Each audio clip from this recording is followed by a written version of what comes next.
So looking at page 12, we're focusing on the fundamental theorem of calculus. We have the two parts. The one part that we're generally going to find to be easier, which is the idea of evaluating an antiderivative based off its bounds. The other one's a little bit more complicated, but we'll get to that. All right. The idea is that think of definite integrals as ways of finding areas of a region, but specifically the region bounded between a function and an axis, depending on the variable of integration. That could be the x-axis, it could be the y-axis, it could be some other kind of axis. All right, so we'll get into that a little bit further down the line, but for now we're going to talk about properties. All right, and some of them are a little bit more obvious than others, but they all have their place in this whole thing.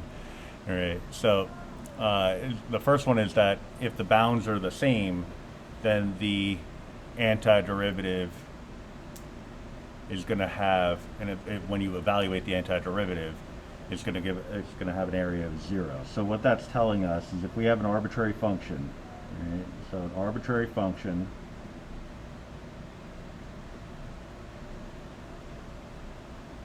Right, and I'm going to actually hang on to this arbitrary function, so it won't be too arbitrary after this.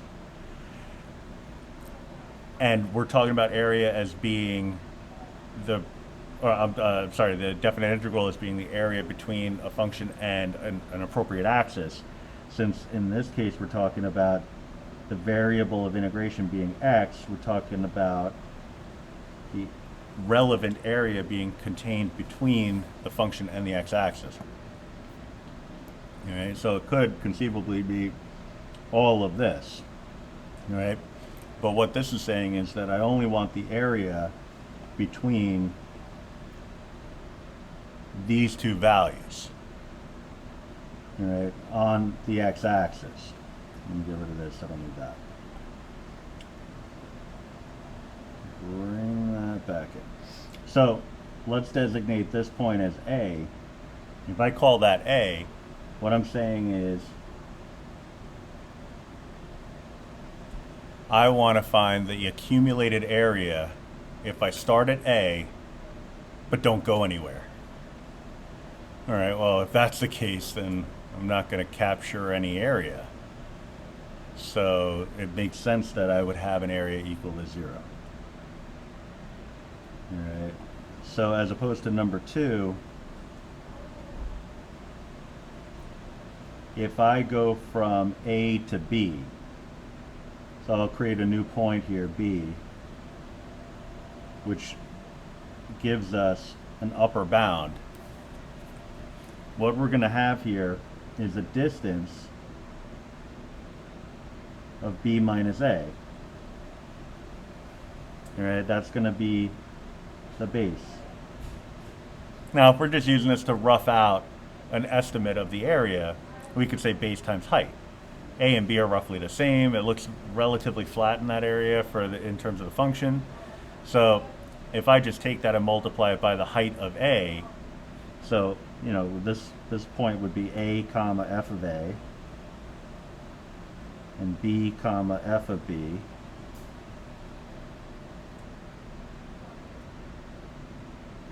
You know, I could do something like, for example, area would be approximately, I'll say B minus A times, I'll use the f of A.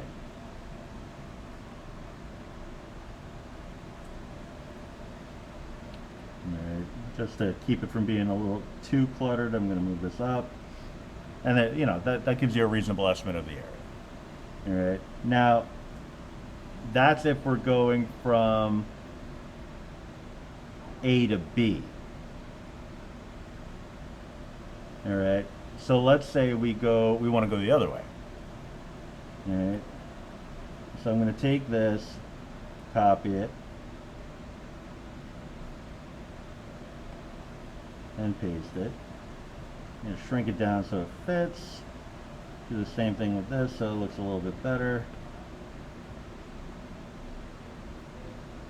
All right, so that's, again, the first instance was going from A to B. All right, so this would follow the idea that if we were integrating from A to B, f of x dx. All right, so if we were to go the other way, from B to A, then the difference between the 2 points, you always take where you end up and subtract where you start. If I said, how far did you walk? You take your final location and subtract from it your initial location, perhaps. in which case we would take A minus B. Right? So the area here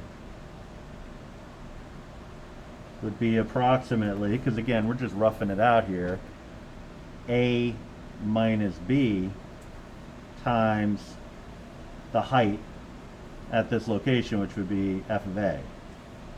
Right? So that's, I'll just kind of highlight it here and here. All right, because roughly rectangular. So that's why I'm using approximations. All right.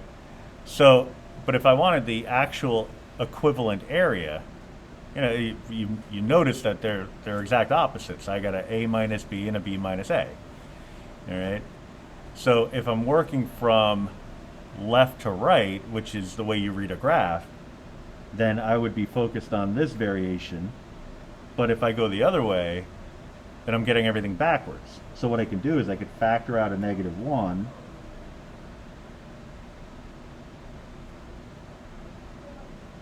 and use that as a correction factor.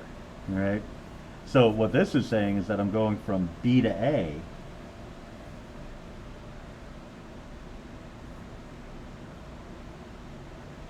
but in order to get the correct area, I would have to negate it. All right, and they would end up being equivalent to one another.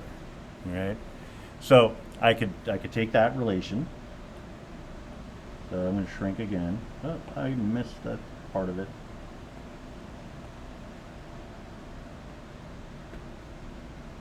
So I have this equality here, or I can go the other way.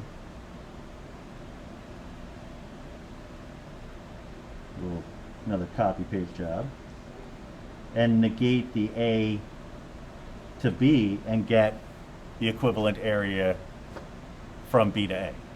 All right, either way would be the same. Right. So that's number 2. The additive interval property is telling us that if we have an interval between, 2 points A and B, so I'll go back to this diagram, I can split it up by some third point that we'll call C. So here's B. I can throw in a C somewhere in between. Doesn't have to be directly in between. I can put it over here if I want. And what that's telling us is that if I take this area and add to it this area, it would give me the whole area from A to B. All right, I think that's in the realm of common sense, hopefully. All right. 4, 5, they're kind of along the same lines in terms of the concept behind it, the constant multiple and the additive function. There's similarities in there. So looking at number 4, what this is saying is that if I were to take the function and let's say double it, I'm really doubling the y value, so I'm doubling the height along the function. So I'm not going to actually double it because I don't think I have the room. I can shrink it down and kind of manipulate it a little bit. But let's say I take the curve and just multiply it by some factor. Doesn't matter.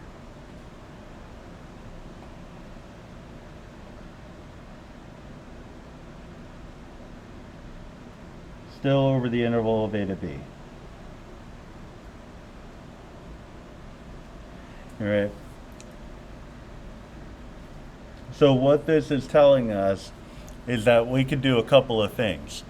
One Would be to find the area, if I have my f of x here, just find the area bound between a and b, f of x and the x-axis, and then later on multiply it by whatever that constant multiple is. or instead of doing that, We could actually transform the function itself. All right, so multiply the y values by whatever it is, 1.5, 2, and find the area bound between that new function and the x-axis, and they would end up being equivalent. All right.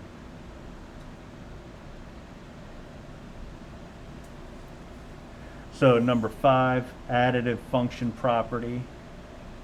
So that's saying that if I had two separate functions and I added and subtracted them, then it would give an equivalent relation. Oh, I lost my diagram here. Whether I did it all in one shot or separately.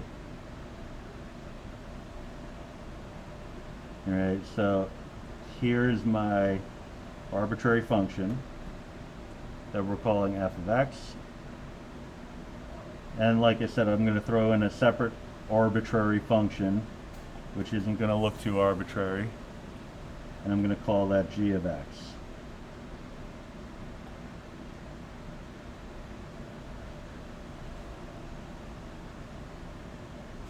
Still over the same interval. All right. So we have our two separate regions. So it's basically going to look like the same graph I did for number 4. So I have the area contained between f and the axis, and then I have the area contained between g and the axis.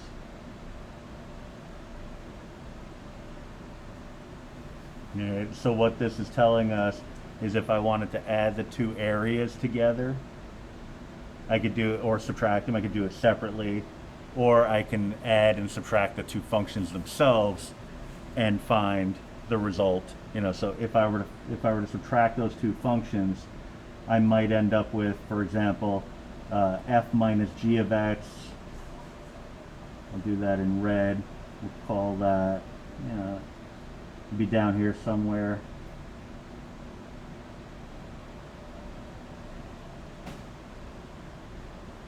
I would find that area. Oh, it's still over a to b.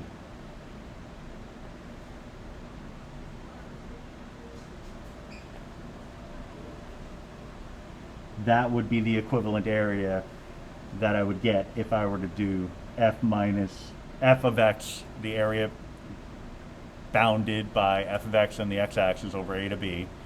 Then the same thing for g and subtract them. Okay. Preservation of sign.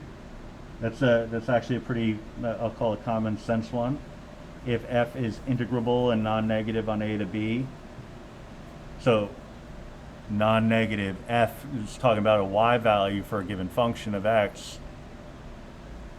then its area is going to be non-negative.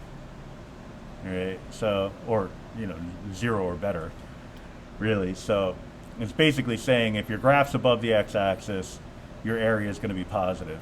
Right? If your graph's below the x-axis, the reverse is true. preservation of inequality.